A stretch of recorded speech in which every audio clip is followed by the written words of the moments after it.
Tony, obrigada por aceitar esse convite ainda que invertido para fazer esse bate-papo com a gente. A gente ficou super feliz, assim, um tema que para a gente é super novo. Eu acho que para todo mundo que acompanha e para quando a gente foi postando na nossa rede social qual era o tema, o pessoal já pergunta o que é neuropaisagismo, né?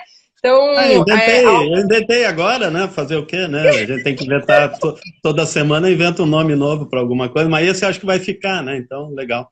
Não a gente tem é que ser criativo, né? isso. Mas não é totalmente criação minha, né? Tem neuroarquitetura, neurociência, neurolinguística. Já vi assim, mas é praticamente não usado neurolandscape, né? No mundo, né? Mas então, neuropaisagismo é novidade e como o livro está quase pronto, né? Vamos falar um pouco dele e de tudo aí que a gente está inventando, né? Na Ai, super verdade, legal. até eu chamo, eu começo o livro, é tudo mais do mesmo, né? Há uns 12 mil anos atrás já tinha gente fazendo isso, então não tem nada de novo. Vamos lá. Mas a gente vai discutindo sobre outras óticas, né? Ou juntando Exato. vários pensamentos, né? Para tentar chegar em alguma linha de raciocínio, né? Então, assim, gente, para quem, né, puxando aqui como Telos, o Tony é um mestre para nós da Telos, foi com ele que a gente aprendeu sobre telhados verdes, como fazer nosso primeiro curso lá em 2013, eu acho, 12, 13? Eu nem me 13. lembro. E daí a gente já deu curso juntos, né, Tony, de telhado verde também, e curso de paisagismo ecológico, enfim, várias coisas, jardins regenerativos, e foi para gente, você é uma inspiração mesmo, a gente segue muitos dos conceitos que você traz no livro do Paisagismo para Celebrar a Vida, e que agora enfim, compilando todas essas ideias num novo livro, que é um pouco do que a gente vai conversar hoje. Então, primeiro agradeço em nome da Telos você topar fazer esse bate-papo com a gente, né? Foi um prazer. E eu também estou super curiosa, por mais que eu li um pouquinho, né, algumas cápsulas do seu livro já ali, já fiquei super curiosa para conhecer mais a fundo, mas eu acho que a gente poderia começar, então, nosso bate-papo de neuropaisagismo, explicando um pouquinho o que para você é esse neuropaisagismo, né? Eu sei que eu acho que essa é a pergunta mais complexa da live, né, para responder, mas o que é esse neuropaisagismo? Da onde vem esse nome? Tá, então vou dar um breve histórico, né? Eu sei que o tempo de live é 1 hora e acabou, né? Não sei quanto que vai correr a live de hoje, né? Porque deu esse contratempo, né? Mas vamos lá. E o neuropaisagismo seria uma evolução do capítulo, para quem tem o meu livro Paisagismo para Celebrar a Vida, é uma evolução do capítulo 10, que é Paisagismo Filosofante. Então, a questão básica mesmo é filosofar em cima de jardins. Isso já... O neuro é um termo que aí como é que se diz? É um meio de marketing, aproveitamento, não, podem falar o que quiserem. Na verdade, veio o termo neuroarquitetura, neurolinguística, neurociência. Eu acho que vai ficar legal o neuropaisagismo, principalmente porque soa bem, né? Eu acho que é um termo fácil de falar, cai bem, então... Tá, é o título do livro. Eu na verdade, queria outros títulos, né? Mas entrou tão bem e agora está consagrado, pronto, já tem capa o livro aqui, né? Já está... Vocês vão ver invertido aqui, mas não tem problema. Essa é a capa, uma das capas provisórias do livro, que a gente está ainda trabalhando nela, né? Aqui já tem a outra capa aqui. Ah, que legal. E aí, como eu brinco com a minha galera conhecida, né? A gente só pode hoje falar de algumas coisas, que é filosofia, psicanálise, neurolinguística, jardinagem e física quântica. O resto a gente vai deixar de fora hoje. Só esse Agora te pequeno vira com as recorte a gente vai falar. Isso, te vira com as perguntas aí, Adri. Ai, que legal. Vou pegar aqui. Eu fiquei bem intrigada mesmo quando a gente né, quando veio esse termo, né, quando a gente estava discutindo, o que a gente vai falar na live? Não, vamos jogar, não vem com jardins ecológicos que já está muito batido, isso a gente já trabalhou demais. Quero filosofar nessa live. Eu falei, meu Deus, vou eu filosofar com o Tony na live, né?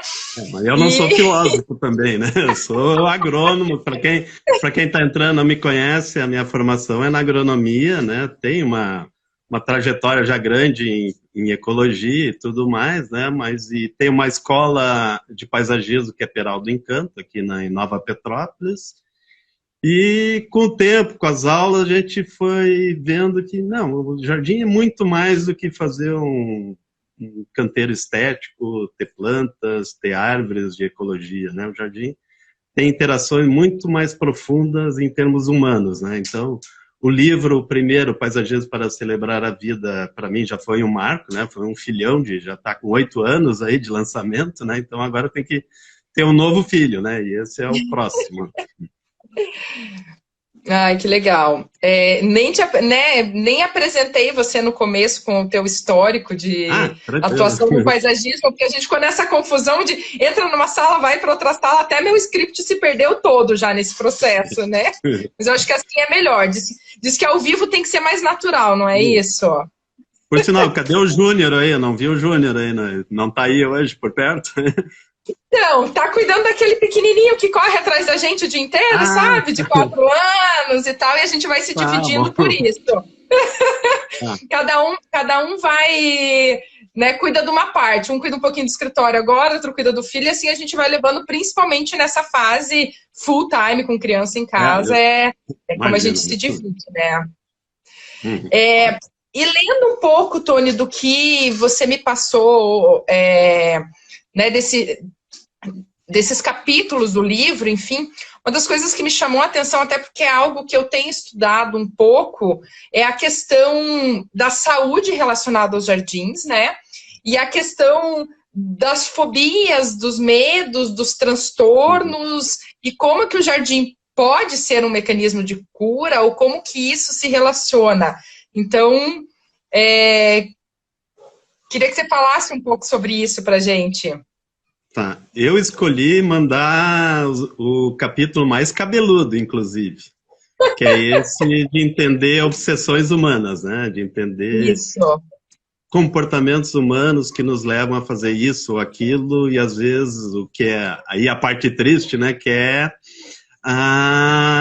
prejudicial à nossa saúde, né? Fazer vários atos que acabam prejudicando a nossa saúde. Vocês, como arquitetos, sabem bem, né? Que a casa pode ser extremamente antissalutar, né? Não ser saudável, ao contrário, né? Ser insalubre. E isso me lembrou uma coisa que vale a pena, os nossos padrinhos de conhecimento, meu, da minha esposa Gabriela, tu, né, Adri, e o Júnior, né, é o Alan Lopes, né, que foi num congresso lá em Belo Horizonte de geobiologia, habitat saudável, não sei mais que outros termos, né, mas esse lá que a gente se conheceu e ficamos amigos para fazer algumas folias, né. Bom, então, eu acho que eu retomo essa parte de entender que, para mim, está sendo um desafio. O livro, realmente, para mim, é um grande desafio de pesquisa e de aprendizado também, né? Porque comecei a ler um pouquinho de Freud. Nunca pensei em ler Sigmund Freud e tal, assim, mas eu leio pedaços, né? Não li livros a fundo, né? Então, peguei alguns excertos para tentar entender e encaixar nesse raciocínio de paisagismo, jardinagem, né? E aí, depois aí, o que é interessante, falando de filosofia, psicanálise, cheguei no um que eu leio bastante, aí sim, o Schopenhauer. E aí eu descobri que o Freud bebia na fonte do Schopenhauer, né? Que dá toda uma aula só falar sobre Schopenhauer, e depois chegar lá em alguns filósofos mais antigos da Grécia e da Roma, né, que é o Sêneca romano e outros filósofos da Grécia antiga, né, tem o Platão, Sócrates, mas descobri uns outros bem mais legais, assim, no meu entender e aplicando para o livro, né? Então, é uma caminhada. O capítulo esse, que é o 14 do livro, né? São 23 capítulos, está dando um trabalho danado de faz e refaz e tal, mas a gente, já tem gente que até já pagou o livro lá em abril, março, e a gente está devendo o livro, mas na verdade ele engordou, tinha 200 páginas, agora pulou com a pandemia para 300 páginas, né? O que eu vou fazer? Né? Então, é pro melhor mesmo. Tá. Então, né, esse capítulo que eu te mandei, ele se divide em entender medos, vontades humanas, obsessões, e o que isso resulta, né, em termos de paisagismo. Esse é o desafio, não é fácil entender a mente humana, né, entender a consciência humana, o inconsciente, né, que daí entra Freud, Schopenhauer e vários outros pensadores, né, que nos ajudam nisso, né. Por que que eu quero uma palmeira fênix de 5 metros de altura que vale 30 mil reais na frente do meu jardim? Por que isso, né? Se eu faço jardins com todas as plantas, biodiverso, plantas medicinais, hortaliças, pomar e tudo, com menos que uma palmeira só, né? Então, são coisas que a gente... O que é certo e errado, ninguém pode dizer, né? Mas a gente tem que botar na roda, filosofar, discutir, é a dialética da coisa, né? Estou falando pinceladas, né? Claro que lendo o livro vocês vão entender um pouco melhor os raciocínios que eu estou dando, né? Uma das coisas que você traz, né, do teu livro ali, que eu achei bem interessante, é quando você fala da estética do estático, né? Então você já tinha falado um pouco disso, e eu acho que é isso que a gente enxerga muito nos nossos jardins. E eu acho que tem uma relação muito direta justamente com essa relação de consumo e de homogeneização, né? Tem até um termo que é esse monocromático que a gente... A pasteurização. A gente está vivendo com essa pasteurização, não só do paisagismo, da arquitetura, de uma forma geral, das cidades, de uma forma geral, do urbanismo, de uma forma geral. Eu acho que a gente vive um pouco disso. Então, o que é para você, então... como que isso se apresenta, essa questão da estética do estático? O que é isso que a gente vive na arquitetura, no paisagismo? É mais um termo que eu criei, né, para variar. Estética do estático, né, que é... Claro, a gente junta A com B e tal e começa a criar uns termos, né, isso se aprende muito na arquitetura e vai, principalmente, na parte de construção, né, quem está muito trabalhando com projetos arquitetônicos, com construção, outros profissionais também, e na faculdade não se aprende o que é vida. Infelizmente, tu como arquiteta deve saber, tem um pouquinho lá, alguma coisa de psicologia, uma coisa de paisagismo, né, mas... O que é a vida? Como é que se originou no planeta? Como é que a gente veio lá? As primeiras bactérias, as plantas e tal, né? Até um filme muito legal, que é super psicológico. Ele até é como é que se diz? Um filme complicado de ver, que eu digo, né? Que é Árvore da Vida, né? Ele põe essa discussão em roda. Depois tem os outros filmes que eu gosto de falar nas minhas palestras e tal. Então, o estático, né? O estático parece como um bibelô, né? Que nem os amigos falam, né? Um bibelô que está ali, a planta está ali parada, está bonitinha, mas se esquece que ela faz fotossíntese, que está enraizando, querendo água, querendo nutrientes, fazendo todo um ciclo de vida, né? Então, é um contraponto... que é uma palestra que eu dei na faculdade de arquitetura na URGS, deve fazer uns 12, 13 anos, né? E o professor disse para eu, como é que se diz, fazer o título da palestra. Daí eu disse, a estética do estático em contraponto à dinâmica da vida. Esse era o nome da palestra. Tudo a ver com o livro.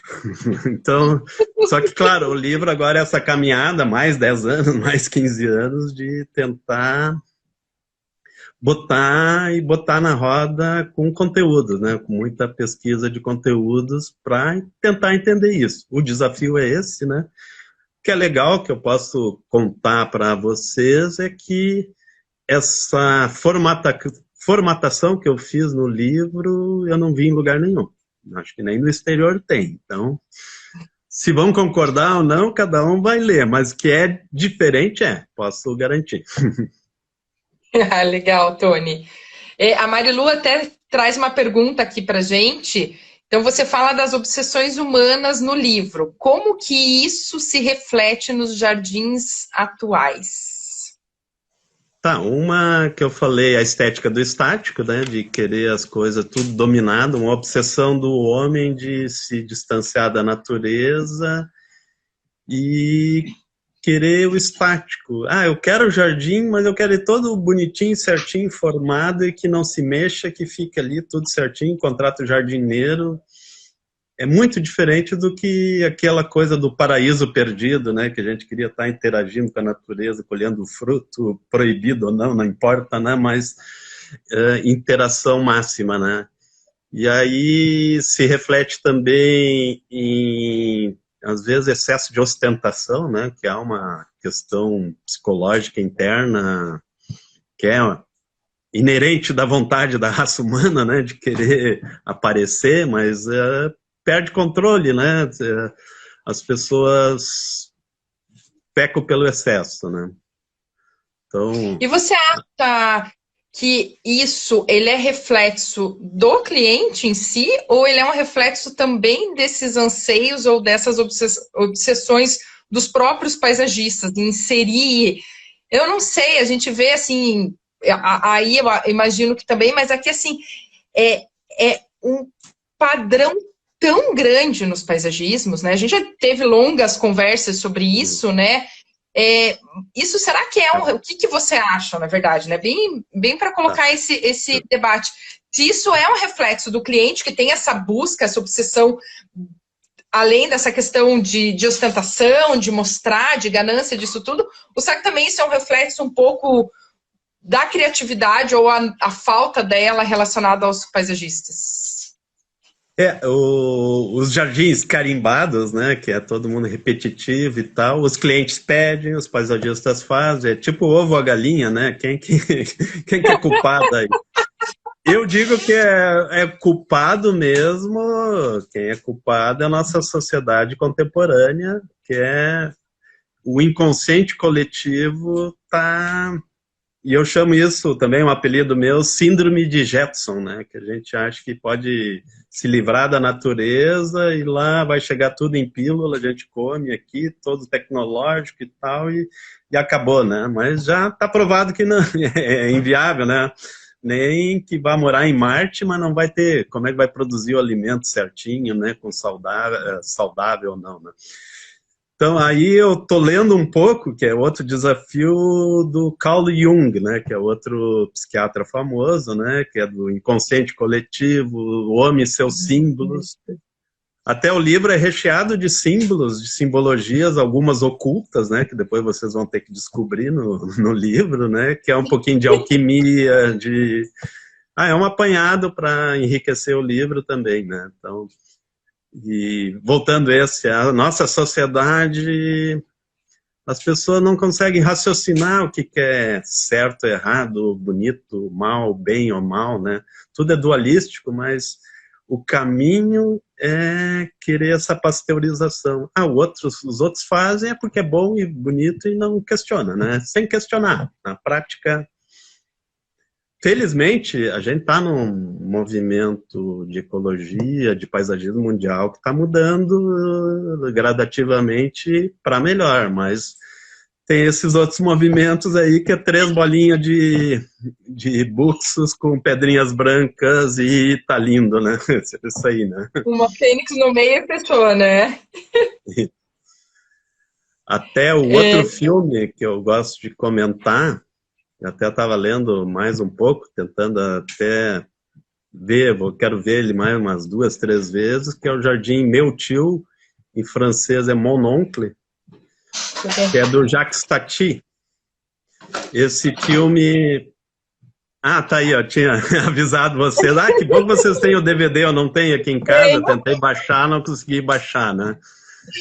É para ver os detalhes em termos de só de jardim. Vocês podem ficar vendo 2, 3 vezes só os detalhes que os caras pensaram para o Jardim das Obsessões nesse filme. E esse filme é de 1958, né? Já passou mais de quase 60 anos. Não, já. É, na conta. É. Ele é mais velho que eu, né? 62 anos, né? Então, isso o próprio autor, o Jacques Tati, já questionava. Não, então, é um filme super dual, né? Que ele mostra ele, onde é que ele mora, né?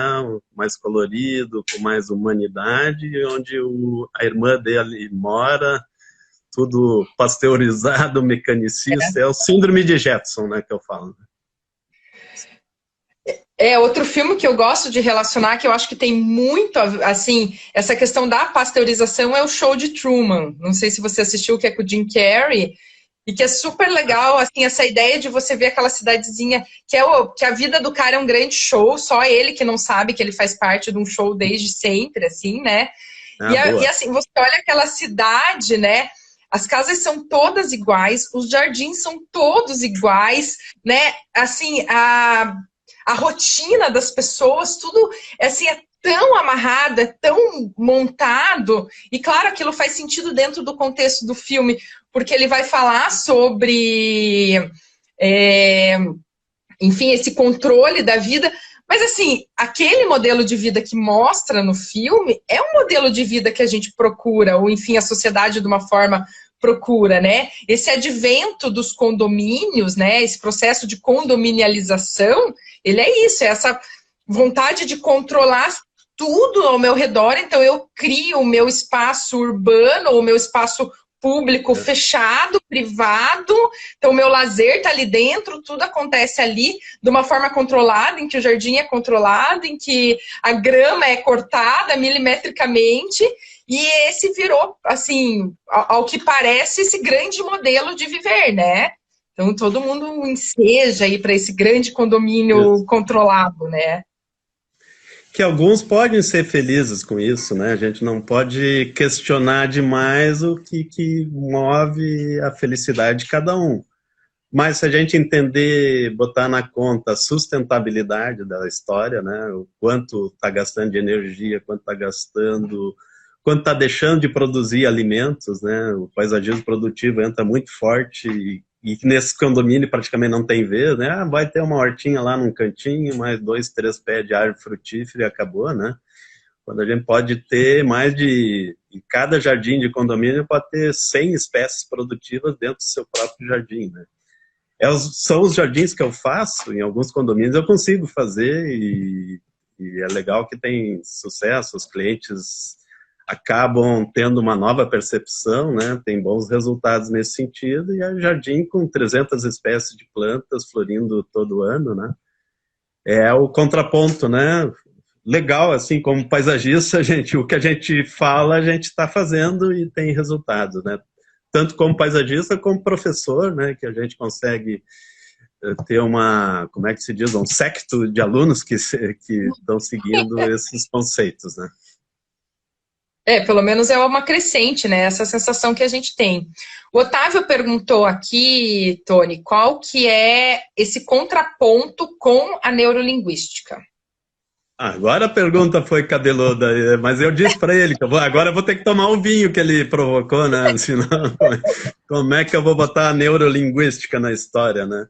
Então, tem o PNL, né, que eles chamam Programação Neurolinguística, né? Mas eu não entendo a fundo neurolinguística, não estudo, não sou neurolinguístico, mas praticamente é o que a gente já está falando, né? Entender o mental, como que funciona o nosso cérebro e tal, e como que a gente pode programar ele de uma maneira mais positiva, em busca da felicidade, né? Todo mundo busca a felicidade, e que métodos, né? Estou tentando resumir a neurolinguística assim, né? Mas eu posso estar bem parcial e errado, né? Até eu vou citar o Schopenhauer de novo, né? Que é uma coisa que eu li dele bem recente, né? felicidade plena não existe. Ele sempre foi um filósofo pessimista e tal, mas eu não considero ele como um cara... Ele era irado, ninguém suportava ele, mas a mensagem dele não é pessimista, né? Ele, como pessoa, podia ser, né? Tá. Então, mas ele diz, a felicidade plena não existe, mas a gente vai buscar ela sempre. Instantes de felicidade, né? Uhum. E aí um termo que aprendi com ele, né? Como eu até tenho que lembrar agora, está citado no livro, mas é a sabedoria teatral. Seja o melhor ator do drama que te cabe. Ele diz que a vida é um drama, né? Mas que tu vai ser o melhor ator que vai buscar a tua felicidade dentro desse drama, né? Então, extrapolando para neurolinguística, paisagismo é fazer jardins que vão nos deixar muito mais felizes que esses jardins estáticos, né, que a gente fala. É verdade. Acho que eu resumi um pouco, né? Mas deu para entender bem. Uma outra pergunta aqui, eu vou falando as perguntas que o pessoal está trazendo, eu tenho as minhas aqui que depois eu quero também conversar com você, mas aqui uma pergunta do Ramadrigo, ele fala que percebe muito medo das pessoas em relação a bichos. A maioria quer um controle do jardim por causa desse medo. Como lidar com isso? Realmente entra num ponto, até acho que vale a pena botar um parágrafo sobre isso no livro, que eu não botei ainda, né? Obrigado. Quem perguntou, agora eu esqueci o nome, né? Mas...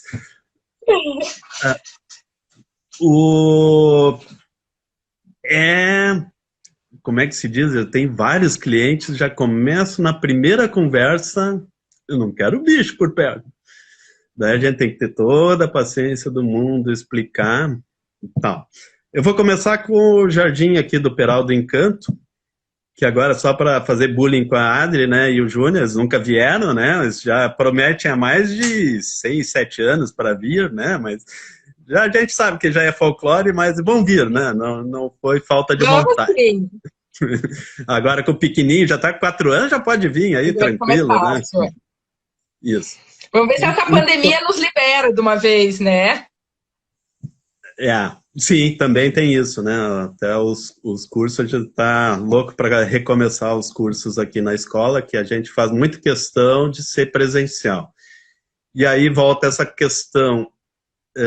Eu moro num mato junto ao meio urbano, uma cidade pequena, mas aqui na escola e onde eu moro, praticamente só vejo mato.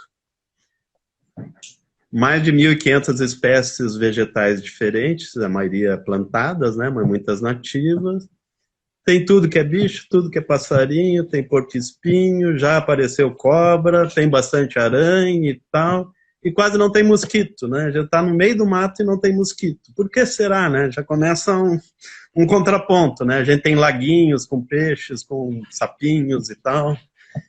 E tem os bichos peçonhentos, um ou outro, aranha, né? Dentro de casa, algumas eu mato, infelizmente, ou põe para fora, né? Mas outras a gente, por favor, o caminho é outro, né?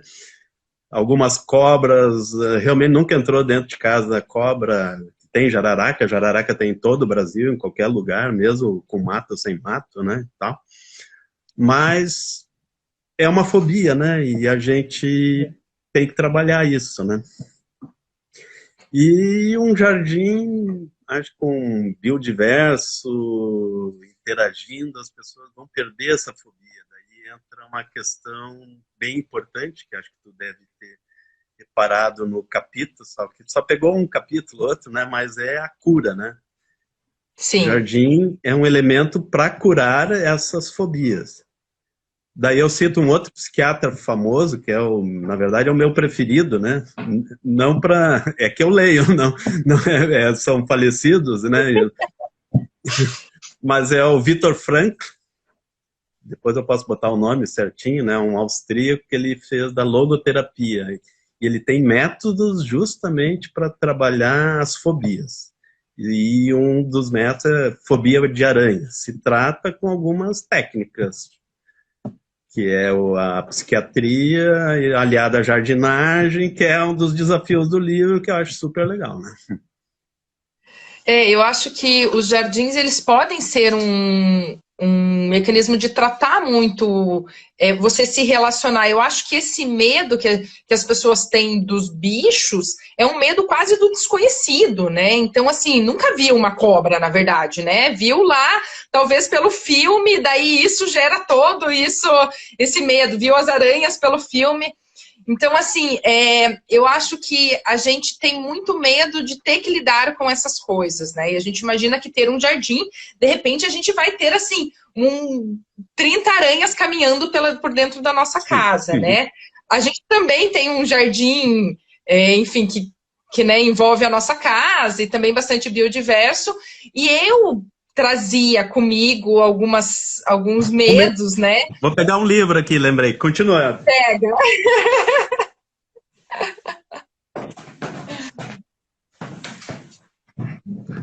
Agora tem que citar um outro autor. Tá.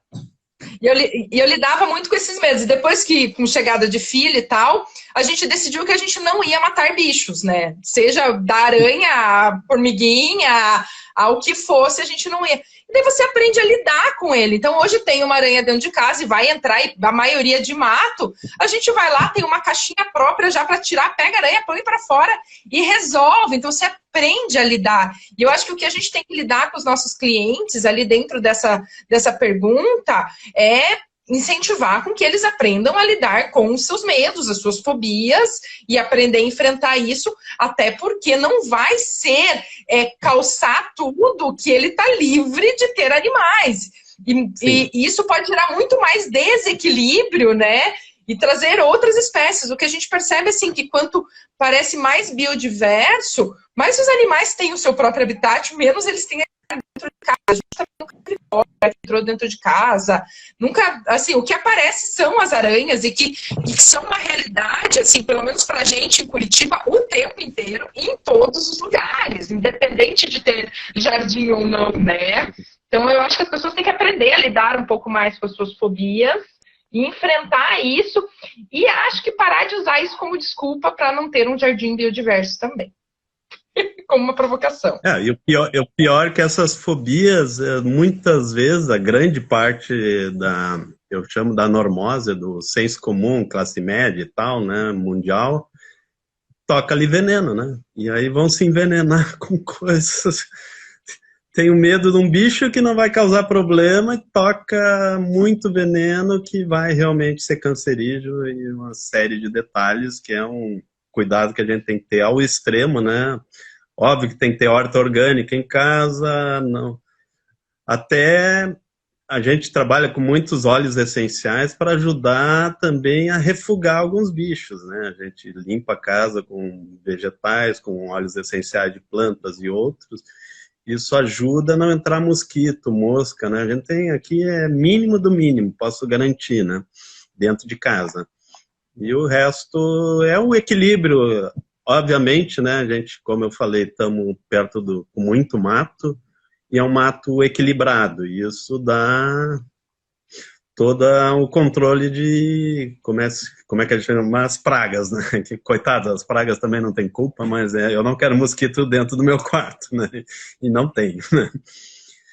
Até eu quero citar um outro autor, aí já derivando da filosofia, da psicanálise e tal, vamos entrar na bioarquitetura e paisagismo, que eu terminando o livro, eu já sei, é mestre esse aqui, tudo que a gente está falando, eu já falava há 30 anos atrás, 4 anos atrás, mais, ele morreu em 2000, tá ao contrário, né, mas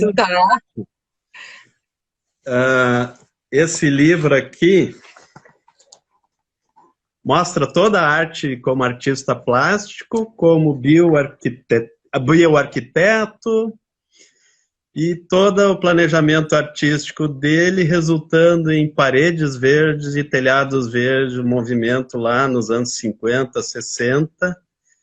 Ele tem o Manifesto do Mofo na Arquitetura, né, que ele já reclamava lá em 1950 e tantos, né, jovem, já reclamava da pasteurização, do modernismo, tudo cinza, sem vida. E tem várias, esse livro aqui tem várias passagens que é ele falando sobre medos, sobre obsessões. Então, peguei alguns excertos do livro dele, está inserido no livro, né, então tem uma homenagenzinha aí para o bicho, né? E acho que bom, era para apresentar ele, né? Dizendo que fontes um pouco que a gente está bebendo, mas eu cito vários mestres no livro, inclusive tem um capítulo, até vou mostrar um pouquinho aqui, para fazer uns spoilerzinhos. Deixa eu Essa é a achar. ideia mesmo. Deixar todo mundo com vontade. Até... Eu não sei, eu não estou controlando o tempo aí, né? Se daqui a pouco some a live nessas lives, né? Tá quanto tempo aí, Adri? Aí a gente tem mais 15 minutos. Tá razoável. Talvez dê uma prorrogação. Né?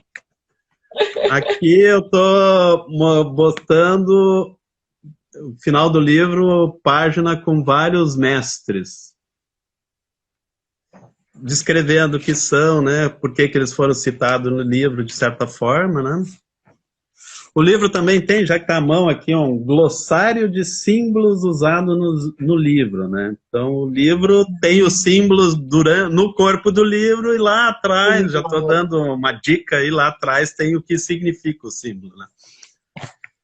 Bom, então, era para dar um apanhado assim. E importante agora a questão comercial, né? Tem que fazer, antes que caia a live, tem que dizer, e o livro, quando é que vai ter o livro, né? Poxa, ele está em revisão, né? A Marilua, que tu conhece, está me ajudando também na revisão do livro, né? Tem mais uma equipe aí ajudando. E aí a gente tá melhorando, era para ser julho, mas eu acho que vai ser final de julho, início de agosto, ele tá na gráfica, né? E aí depois a gente vai vender pelo correio e tal. A editora é feita aqui com a gente mesmo, né? Uma editora, né? Então, o livro Paisagismo para Celebrar a Vida já banquei tudo, né? Vou bancar e vou vender, e é com a gente, né? Tomara que... Vai ter 2.000 exemplares, né? Não sei quanto tempo vai vender, mas o outro também, com 2.000 exemplares, se esgotou, né? Então tá show. Espero que todo mundo goste. E daí, assim, vamos programar o lançamento dele aqui para Curitiba, né? Quando, enfim, a gente puder estar aglomerando, né? Acho que vai ser um momento super legal, assim, fiquei bem contente de ver de saber que você está nesse novo projeto, assim, eu acho que a gente precisa... Quem tem essa visão, nesse mesmo olhar, assim, tem que pôr a cara, tem que escrever, assim, o Paisagismo para Celebrar a Vida, que está aqui, que pra gente, a gente usa muito, muito esse livro, assim, ele traz, eu dou aula de paisagismo, né, dentro de uma instituição de ensino, e, cara, eu uso várias coisas que estão aqui para tentar inserir esses alunos num universo de ecologia, né? Porque a arquitetura, ela tem um pouco dentro da sua formação, um pouquinho, assim, muito distante do que deveria ser um paisagismo, né? A gente fala muito do desenho do paisagismo, mas a gente não fala de ecologia dentro de um curso de arquitetura, né? Então, e daí a gente aproveita essas disciplinas de paisagismo para tentar incorporar um pouco isso. Então, assim, para mim, é um livro que a gente utiliza bastante nisso, utiliza muito dentro do escritório e a gente fica ansioso pelo neuropaisagismo também. E apesar de eu ter, assim, agora a promessa aqui pro meu amigo aí de Curitiba, tá frio, tem que tomar um vinho tinto aí. Não sou sádico, hein, gente, mas aí todo mundo abre um também, ou uma cerveja que seja, né? Saúde. Agora eu vou filosofar à noite, eu já tenho mais ter uns insights, né? Uma pimentinha a mais para ajudar, né, nesse olhar de paisagismo aí, de filosofia, de psicologia. Para mim, assim, eu acho que essa questão dos medos, né? A construção da cultura do medo relacionado ao espaço urbano, assim, nem só falando de jardins, mas como a gente construiu nos últimos anos essa cultura do medo, o espaço urbano, ele se tornou algo muito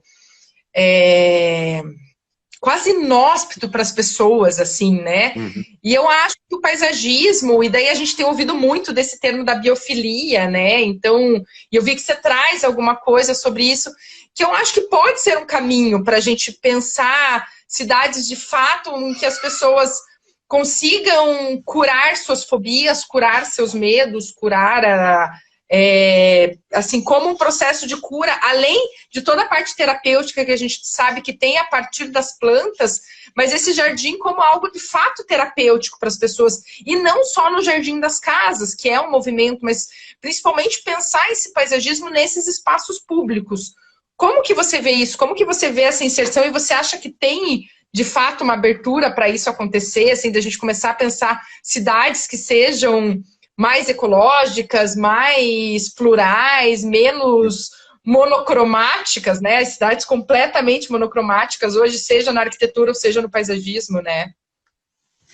É outro assunto que tem um capítulo, inclusive, esse tu não conhece, que é o urbanismo regenerativo, né? Que tem um capítulo no livro que é botar em discussão. Eu não sou urbanista, né, mas me preocupa muito, né, nós como paisagista atuante, tá, mas a cidade está enfeiando tanto, o que a gente pode fazer para ajudar essa cidade que está esquadrejando, fazendo um xadrez urbano que é longe da harmonia da natureza, né, é distanciamento direto, né, então legal é planejar condomínios ecológicos, loteamento, né? Não só condomínio fechado é sempre um problema, né? Às vezes em termos urbanísticos, né? Mas tem todo esse problema, Brasil, segurança, mas a gente não pode, como é que se diz, pendurar as chuteiras e achar que aceitar as coisas, né? Então, nós como paisagistas, a gente pode... Tem movimentos muito legais, tanto no exterior como no Brasil, de hortas urbanas, de floresta de bolso. Vamos fazer mais telhados verdes, né? Porque isso não é só uma coisa, vamos dizer, individualista, né? É uma coisa que vai se propagar para a comunidade como um todo também aproveitar, né? São desafios, né? Nós, como educação, vamos filosofar um pouco já desde a nossa sociedade judaica, cristã, ocidental, que é buscando muito o individualismo e o ego, né? Principalmente agora, nesses últimos 2 séculos, né? Que a gente, cada um por si e o resto que se exploda, né? Não, a gente tem que mudar isso, né? Senão, como raça humana, daqui a pouco a raça humana se explode como um todo, né? Então, bom, A aí já gente está estamos caminhando derivando super bem para isso. Felizmente tem bastante paisagista aí, estão ouvindo e estão fazendo pelo mundo, né? Daí, dentro da tua pergunta, legal que uma vez veio Cidades Jardins, né? Tem um palestrante legal que uma vez veio, é francês, agora daqui a pouco vem o nome, né? Mas o Brasil já teve nos anos 50, 40, 30, várias cidades jardins e algumas até hoje têm alta qualidade de vida, são as melhores índices de qualidade de vida, são essas cidades que foram planejadas como jardins, né? Houve algumas deturpações, eu não sei avaliar o quanto ou não, mas já ainda são legais, né? Curitiba é uma mega metrópole, mas ela teve bons exemplos também, aí, que perdura até hoje, né? E aí, todo mundo aí que está assistindo, vão ter que pagar o dízimo, porque eu estou fundando a igreja Sol Verde Salva, né? A igreja dos últimos dias do Verde Salva, né? Então, é o jeito, né? Não tem outro caminho. Mais um vinho com essa. Ai, o vinho Tony, aqui tem uma... O vinho só tem a propaganda que o vinho é feito pelo meu irmão, que é professor e paisagista, né? Ele faz um vinho natural, praticamente sem conservante, não dá dor de cabeça. Já vi uma amiga perguntando, 6 da tarde já está tomando vinho? Não, não tem problema, tem que esquentar e o vinho não vai ter ressaca. Boa. E deixa a gente pensando melhor, né? Então... filosofando melhor. É, a gente está indo para o finalzinho já, Tony. Eu não vou trazer mais nenhuma pergunta, porque eu acho que a gente tem 5 minutos para encerrar a live. Então, eu preferia que você trouxesse, então, enfim, alguma coisa que você queira fechar esse nosso bate-papo de introdução ao neuropaisagismo. Eu acho que a gente pode fazer várias conversas ainda sobre esse tema. Eu acho que o Júnior tem um monte de coisa que ele queria falar com você também sobre esse tema. Também ele adora relacionar isso agora no doutorado mais ainda, né? Ele está buscando fazer essas conexões. Eu acho que a gente pode trazer mais um bate-papo desse. Então, em nome da Telos, eu agradeço essa nossa conversa. Queria pedir um favorzinho no final da live, como está pela tua página, coloca ali para compartilhar pelo IGTV, porque a gente quer salvar essa live, porque tem muita gente que não consegue nesse horário, e depois a gente disponibiliza para o pessoal assistir com calma e ver um pouquinho da nossa filosofia e paisagismo e psicologia aqui nesse final de tarde. Vou tentar ali, que também não é a minha praia, mas eu acho que eu sei como fazer, né? Tu disse que sobrou uns minutinhos aí de conclusão, né? Tá. Sim, aham. Bom, que eu poderia pegar algum dos capítulos do livro aqui e falar alguma coisinha a mais, né? Vamos ver aqui, pegar um gancho de hoje aqui. Acho que pode ser tem um capítulo 5 do livro, a parte 5, né, com alguns capítulos, que é... vamos botar a mão na massa. Não é um livro de técnica de jardinagem, mas é um livro de entender as técnicas de jardinagem. Não sei se entende essa nuance de diferença. Livros de técnicas de jardinagem tem vários muito bons por aí, eu gosto. Eu tenho as apostilas que a gente ensina técnicas de jardinagem também, mas eu queria fazer um livro que fosse antes das técnicas. Por quê? Até goza, né? Mas Tony sempre quer saber dos porquê, né? Sempre quer chegar num caminho diferente, né? Mas tem que ser, filosofia é isso, né? Entender a tese, a antítese, chegar na síntese, né? Ok. Bom, daí tem um capítulo que é bem legal, ele é quase técnica, né? Mas é discorrer os 6 sentidos na jardinagem, né? É falar como que a gente vai trabalhar esses 6 sentidos. Não são 5, né? Já repararam, né? Para quem já assistiu, eu já fiz uma palestra em um congresso sobre os 6 sentidos. E o 6º sentido, né, que é falado, né, que é o sentido que é o mais importante, assim, em termos do neuropaisagismo, que é entender o nosso hemisfério direito, intuitivo, de criação, que a gente sente energias sutis. E aí é muito legal, né, começar a entender o que é esse 6º sentido, né? Então volta lá a psicanálise de Freud, Schopenhauer, que também, até Goethe também é um outro mestre, né, que redundou na antroposofia do Rudolf Steiner, né, que é entender esses outros sentidos. Por sinal, o Rudolf Steiner fala em 12 sentidos. Ele tem 12 sentidos. E até eu fiz uma tabelinha, botei no livro ali os 12 sentidos segundo o Rudolf Steiner. Para mim é um aprendizado, né? Eu não posso nem ter condições de dar aula para vocês o que é 12 sentidos segundo o Rudolf Steiner. Vamos ficar no 6º por enquanto, né? Que é um passo de cada vez. Esse 6º sentido. Isso. Tá. Então, a gente está em uma linha já quase 20 anos que eu chamo paisagismo vibracional. Também criei esse termo, paisagismo vibracional, é legal. Ele basicamente é entender como que atua esse nosso 6º sentido, né? Isso, acho que deu um resuminho agora dos sentidos, né? Mas, claro, entender o tato, audição, paladar e tudo mais, tudo, o paisagismo, ele linka muito bem todas essas questões, né? De como trabalhar e ajudar a nossa cura, né? De certa forma, né? Com o jardim. Eu tô indo meio rápido. E agora eu vi uma aluna aqui que ela está ansiosa pelo livro, mas eu tenho um capítulo especial para ela, né, que é ali que tu já deve ter lido, né, que é trabalhar a ansiedade. Nós vivemos uma sociedade de ansiosos, né? Os ansiados das ânsias, né? Que a gente sempre tá... Nervoso do nervo. Nervoso do nervo, tu leu? Ansiado das ânsias, nervoso do nervo. Isso eu aprendi com um amigo meu, engenheiro, né?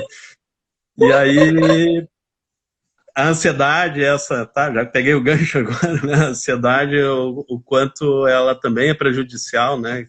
A gente acaba fazendo vários atos que não precisava, né? A gente acaba prejudicando ou a nós mesmos ou a outras pessoas por ansiedade, que é momentos da nossa sociedade, né?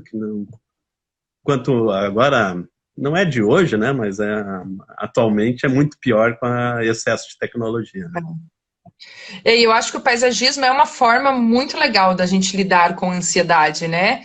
Porque aí é o primeiro momento em que a gente tem que ter paciência, ou deveria ter, né? Numa boa jardinagem, a gente tem que entender o ciclo, o processo de cada uma das plantas, que já é um desafio quando a gente lida, sei lá, seja com cliente, né? No momento presente, né? Se tu não tá no momento presente ali plantando, tu plantou a planta de raiz para cima, cabeça para baixo, que não importa, não vai dar certo, né? Então... Não é no automático. Entender que é um ciclo e que tem o tempo deles e que a gente não consegue acelerar ou não deveria tentar acelerar esses ciclos, esse processo, né? E eu acho que o jardim ele é uma escola nesse sentido, né? Tem até um livro que fala de que o jardim ele deveria ser dentro de uma escola propriamente dito, o coração da escola, né? Que no jardim você aprende tudo que é necessário, né? Desde matemática, de português, de física, de química, de biologia, tudo acontece ali, né? Caiu uma brasa ali do fogãozinho a lenha. Eu tava olhando. Mas, Adri... Já que estamos fundando a igreja, né? Acho que podia ser uma pastora aí, de uma filial da igreja aí em Curitiba, né? Falou muito bem, já incorporou o livro aí, total.